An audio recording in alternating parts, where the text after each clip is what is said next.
Assalamualaikum warahmatullahi wabarakatuh. Alhamdulillah, alhamdulillahillazi an'amana bi ni'matil iman wal islam. Wassalatu wassalamu ala rasulillah wa ala alihi washabbihi ajma'in. Saudaraku seiman dimanapun berada, alhamdulillah hari ini tiada ungkapan yang pantas kita sampaikan selain rasa syukur yang mendalam karena Allah masih memberi kita iman Islam yang ini merupakan bekal utama kita dalam menghadap Allah Subhanahu wa taala. Allah mengingatkan bahwa Islam adalah satu-satunya agama yang benar di sisi Allah. Inna dina indallahil Islam. Sesungguhnya agama yang diridhai di sisi Allah hanyalah Islam. Al-Quran surah Ali Imran ayat 19.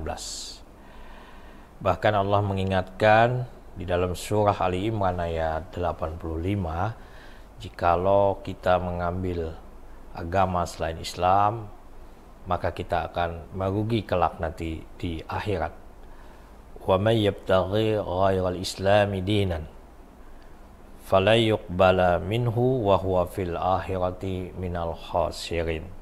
Barang siapa mencari agama selain agama Islam, maka sekali-kali tidaklah akan diterima agama itu daripadanya, dan dia di akhirat termasuk orang-orang yang rugi. Saudaraku seiman, mari kita pertahankan iman dan Islam ini sampai akhir hayat kita. Kematian yang juga dirindukan oleh semua orang beriman adalah kematian dalam keadaan Islam. Allah di dalam Al-Quran surah Al-Imran 102 berpesan, ya ayyuhalladzina amanu taqullah haqqa tuqatih wa la tamutunna illa wa antum muslimun. Wahai orang yang beriman, bertakwalah kamu kepada Allah dengan takwa yang sesungguhnya, dan janganlah kamu mati kecuali dalam keadaan Islam. Mari kita senantiasa berdoa semoga hingga akhir hayat kita semua dan seluruh keluarga keturunan kita ditetapkan dalam iman dan diwafatkan dalam keadaan husnul khatimah. Amin ya rabbal alamin. Saudaraku seiman, kondisi dan ancaman yang menggerogoti keimanan hari ini sangat jelas ya. Semakin nyata, begitu berani, terbuka dan vulgar. Yang pada masa-masa lalu ya, kita tidak pernah mendengar pikiran dan logika-logika yang menyesatkan, yang menyerang umat Islam dari semua lini ya, terutama melalui media sosial yang di era ini sangat terbuka. Serangan ini jelas sudah diskenariokan untuk menghancurkan kekuatan umat Islam. Tujuan utamanya tentu adalah generasi muda ya. Anak-anak kita yang memang sangat rentan untuk mudah dipengaruhi. Kalau kita tidak memperkuat benteng keimanan pada anak-anak kita, generasi kita, maka pikiran sesat dan pandangan-pandangan yang melecehkan Islam itu akan termakan di dalam benak generasi kita. Karena itu saudaraku dimanapun berada, momentum kehadiran bulan suci Ramadan ini sangat penting kita maknai untuk membangun keimanan dan ketakwaan kita kepada Allah. Karena itu yang Allah panggil, yang Allah seru di dalam perintah puasa ini adalah orang-orang yang beriman. Di dalam Al-Quran surah Al-Baqarah ayat 183, Allah memanggil, ya ayyuhalladzina amanu kutiba alaikumusiyam kama kutiba alal ladzina min qablikum la'allakum tattaqun. Hai orang-orang yang beriman, diwajibkan kepada kamu berpuasa sebagaimana juga puasa ini diwajibkan atas orang sebelum kamu, dan mudah-mudahan dengan berpuasa itu kamu menjadi orang yang bertakwa. Karena itu mari kita isi hari-hari Ramadan dengan kegiatan yang dapat memperkokoh iman kita, karena kehadiran Ramadan ini sungguh penuh dengan keberkahan, Ajak keluarga kita, istri, ya, anak-anak untuk senantiasa dekat kepada Tuhannya. Ajak mereka tarawih bersama sembari mendengarkan tausiah agama. Ajak mereka dekat dengan Al-Quran melalui tadarus, ya. Hidupkan rumah-rumah kita dengan suara lantunan Al-Quran.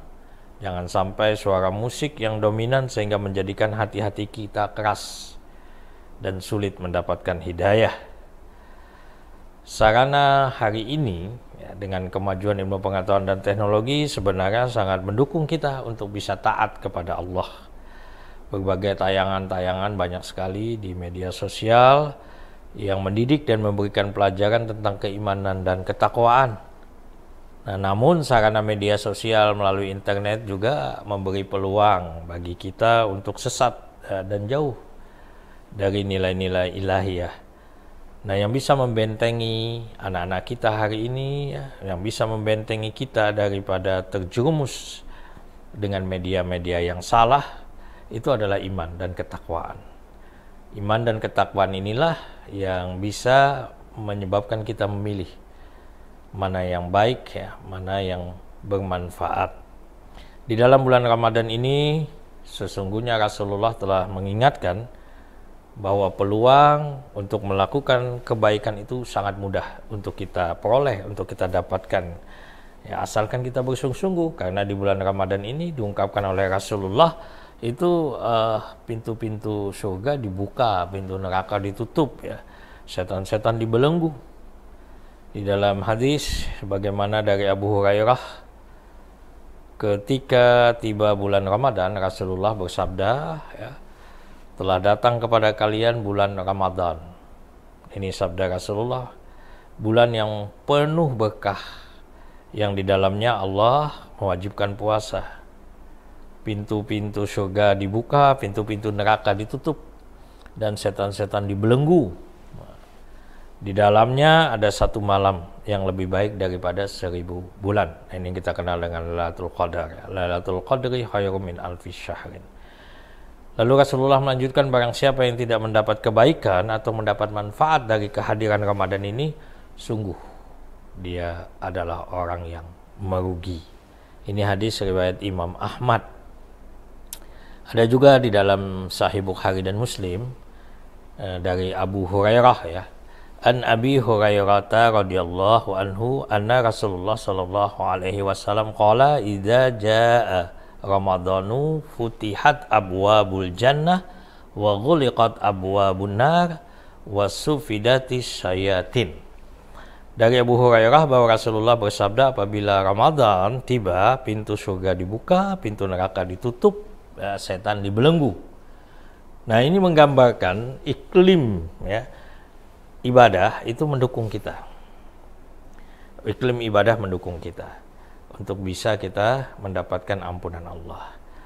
Apakah di dalam bulan Ramadan ini tidak ada maksiat, tidak ada kejahatan? Ya, tentu ada, kita lihat, ya. Tapi semakin kecil. Nah, bagi mereka-mereka yang tetap dengan maksiat selama Ramadan ini, ya sesungguhnya dialah yang membuka belenggu setan. Dan bagi dia tertutup pintu-pintu surga, yang terbuka pintu neraka. Tapi bagi mereka yang di dalam Ramadan ini aktivitas-aktivitasnya adalah dalam rangka untuk mendekatkan diri kepada Allah, ya, seperti selalu mengerjakan sholat mulai dari 5 waktu sampai sholat-sholat sunat.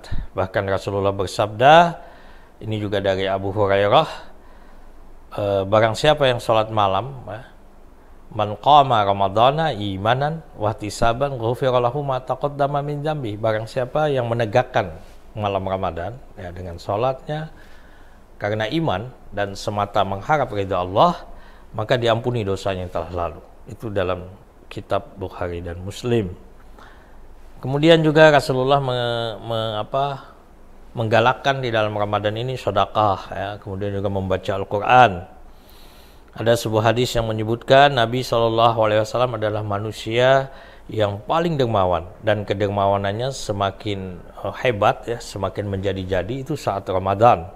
Apabila Jibril datang menemuinya dan setiap malam itu Rasulullah juga bertadarus Al-Quran bersama Jibril. Maka Rasulullah benar-benar sangat dermawan dengan kebaikan laksana angin yang berhembus. Jadi begitu Rasulullah mudahnya memberikan kedermawanannya melalui sedekah. Orang yang memberi buka puasa juga di dalam bulan Ramadan ini diberi kemuliaan. Ya, barang siapa yang memberi makanan untuk berbuka bagi orang berpuasa, maka dia akan mendapat pahala sebagaimana orang tersebut. Ya, jadi tanpa mengurangi sedikit pun pahala orang itu. Jadi kalau kita puasa sendiri hari ini, kemudian kita bukakan 5 orang, nah kita dapat 6 pahala kita sendiri dan 5 dari orang yang kita bukakan tanpa mengurangi pahala orang yang berpuasa itu. Bahkan yang sangat menggembirakan kita, ada juga hadis yang menyebutkan ada 3 manusia yang doanya tidak akan ditolak, ya. Nah, siapa mereka itu? Yang pertama, orang yang berpuasa sampai dia berbuka. Jadi kesempatan kita untuk berdoa, pemimpin yang adil, dan orang yang teraniaya, orang yang terzalimi. Nah, ini doa-doa yang mustajabah. Hadis riwayat Imam Tirmizi, juga Ibnu Hibban. Pendengar yang dimuliakan oleh Allah, jadi jelas bahwa kalau kita melakukan aktivitas-aktivitas kebaikan dalam bulan Ramadan ini, terbuka pintu surga. Dan iblis terbelenggu, dia tak berdaya. Nah, tapi sebaliknya kalau kita mengabaikan Ramadan ini, ya, kita biarkan dia berlalu begitu saja, maka iblis juga tentu rantainya terlepas dan dia bebas menggoda. Jadi bagi orang-orang yang tidak mendekatkan diri kepada Allah, tidak berlaku terbuka baginya pintu-pintu surga, justru dia sendiri yang membuka pintu neraka. Semoga tausiah kita hari ini, ya, menambah keimanan ketakwaan kita, kualitas ibadah puasa kita, mari kita jaga sebaik-baiknya. Ya, mudah-mudahan kita dapat menjadi orang yang bertakwa. Wabillahi taufiq wal hidayah. Assalamualaikum warahmatullahi wabarakatuh.